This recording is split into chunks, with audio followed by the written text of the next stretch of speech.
Christ Triumphant for March 2nd. The reading is entitled, An Evil Character Leads to Apostasy. Genesis 9:25. Cursed be Canaan, a servant of servants shall he be unto his brethren.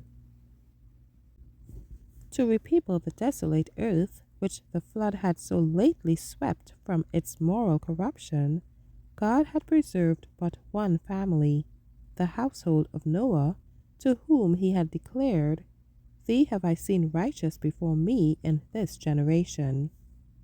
Yet in the three sons of Noah was speedily developed the same great distinction seen in the world before the flood.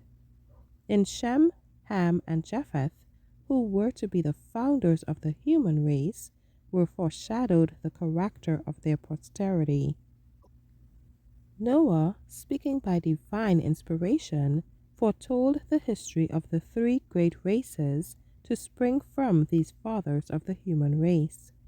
Tracing the descendants of Ham through the son rather than the father, he declared, Cursed be Canaan, a servant of servants shall he be unto his brethren. Evil characteristics were perpetuated in Canaan and his posterity, whose continued guilt called upon them the judgments of God. Though the prophetic curse had doomed them to slavery, the doom was withheld for centuries. God bore with their impiety and corruption until they passed the limits of divine forbearance. Then they were disposed and became bondmen to the descendants of Shem and Japheth. For a time, the descendants of Noah continued to dwell among the mountains where the ark had rested.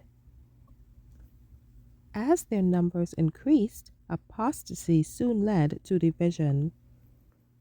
Those who desired to forget their Creator and to cast off the restraint of His law felt a constant annoyance from the teaching and example of their God-fearing associates, and after a time, they decided to separate from the worshippers of God.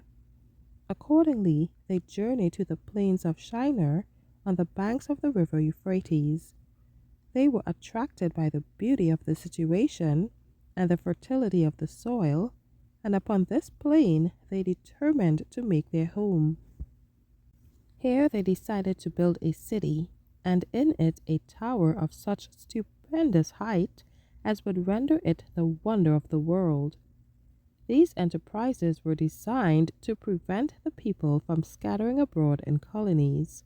God had directed men and women to disperse throughout the earth to replenish and subdue it. But these Babel builders determined to keep their community united in one body and to found a monarchy that would eventually embrace the whole earth. The magnificent tower, reaching to the heavens, was intended to stand as a monument of the power and wisdom of its builders, perpetuating their fame to the latest generations. Thank you for listening.